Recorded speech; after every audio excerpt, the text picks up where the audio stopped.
Alright, here we go. Part 2 of our section 6.3 notes. What we're going to do is graph logarithmic functions here. And in doing that, I'm going to use the inverse, the exponential function, because we already know how to graph exponential functions. And if I do that, it makes this really pretty easy. Alright, so when I have f of x being my log base b of x, I'm either going to have b being greater than 1 or b being between 0 and 1. If b is greater than 1, that means we are talking about exponential growth, right? And if we have exponential growth, again, I'm just using the inverse, and what it's going to do is give us the reflection over the line y equals x. So, exponential growth right there. This is my line right here, y equals x. And what I'm going to do is reflect over that for the graph of my logarithm. And in this case, my asymptote is my y-axis. It's going to go up that y-axis and then kind of shoot off like so. For exponential decay, where b is in between 0 and 1, right, that's going to kind of shoot down and then kind of cruise on that x-axis, being the asymptote or x-axis. Alright, again, there's our line right there, y equals x, which we're going to reflect over that. And then your new graph right there, your logarithmic graph, your y is your asymptote, so it's going to kind of cruise down there, and it's going to shoot off down underneath your x-axis for the most part. Alright, a couple other things you need to know. Again, y-axis is your vertical asymptote. Your domain is going to be x is greater than 0, and your range is going to be all real numbers. Okay, here we go. I'm going to scoot on down just a little bit here so you can see this process. Alright, here we go. First things first. Alright, so what we're going to do is graph f of x equals log base 3 of x. And what I'm going to do is find the inverse. And the inverse of log base 3 of x is g of x equals 3x, right? So if I plug that in there, the log base 3 of 3 all cancels out, leaving me with just x. Alright, so this is an exponential function. We know how to graph exponential functions. I'm going to choose the 5 easiest points I know. -2, -1, 0, 1, and 2. Plug in -2 in there for x, and I get 1 over 3 squared, or 1/9. Plug in -1 in there for x, I get 1/3. Plug in 0 for x, anything to the 0 power is 1, 3 to the 0 power is 1. Plug in 1 for x, 3 to the first power is 3. Plug in 2 for x, 3 squared is 9. Alright. Now that I have those numbers, all I have to do when I take the inverse is flip, because it's for x equals y, or y equals x, flip them. So for my f of x equals log base 3 of x, my x's are now 1/9, 1/3, 1, 3, and 9.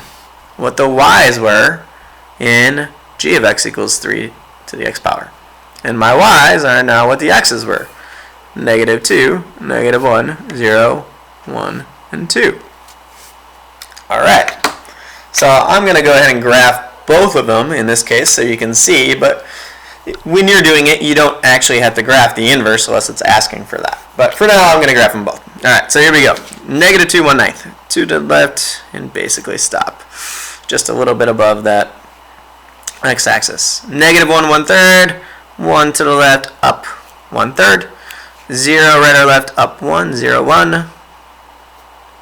1, 3, 1 to the right, up 1, 2, 3. And then 2, 9 to the right, up 9. Right there. Asymptote is on that x-axis for this. And there is my graph of g of x.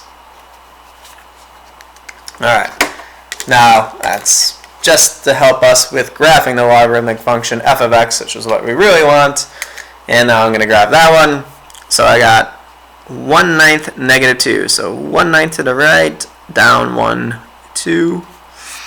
1/3 to the right, down 1. 1, 0 right there. 3, 1, 3 to the right. 1, 2, 3, up 1. And then 9 to the right, up 2 right there. And now that y-axis right there is my asymptote, so it kind of goes like this for my graph of f of x, which I was looking for. And there's the answer. Alright, I'm going to do just a couple more things real quick. What is the asymptote? Well, that is the equation x equals 0, which is really our y-axis. What's our domain? Well, it's everything to the right, so x is greater than 0. What's our range? That is all real numbers. Oops, you can't see that. That's all real numbers. That's our all real numbers symbol.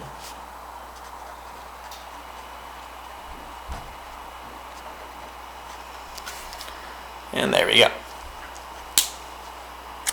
Alright. Take a look there. See if you can go ahead and work through B. Alright, I am also going to do it, so pause, work through it, and then I'm going to go ahead and just show it to you for that one, because graphing can be a little confusing over this video right here. So anyway, pause it, and then come back. Alright, here you go. For those of you, hopefully you got it. Same idea. I'm going to go ahead and I take this y equals log base 7 of x. I find the inverse, set it as g of x, and that is 7x. Take the easiest points that I know. Plug them in. 7 to the negative 2 power is 1/49. 7 to the negative 1 power is 1/7. 7 to the 0 power is 1. 7 to the first power is 7. 7 to the second power is 49. Alright. Then I'm going to go ahead and take the inverse and actually find f of x, log base 7 of x, and just flip, right? So I got 1/49, 1/7, 1, 7, and 49. Flip the x for my y's. I get negative 2, negative 1, 0, 1, and 2. And I'm going to graph them.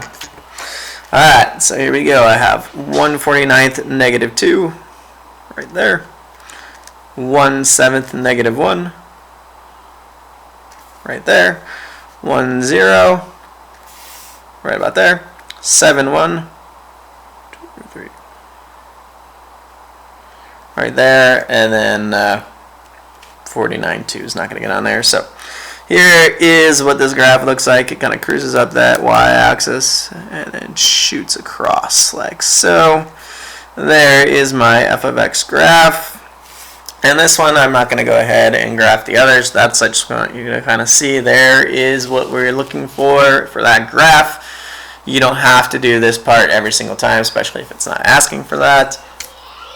Alright, what is our asymptote? Well, x equals 0. What's our domain? X is greater than 0. What is our range? All real numbers.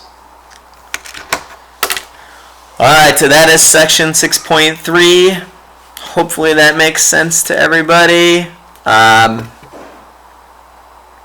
Best of luck. And I will be available for office hours to answer any questions or comments you may have. I think we'll do that in Google Classroom. Alright, thanks.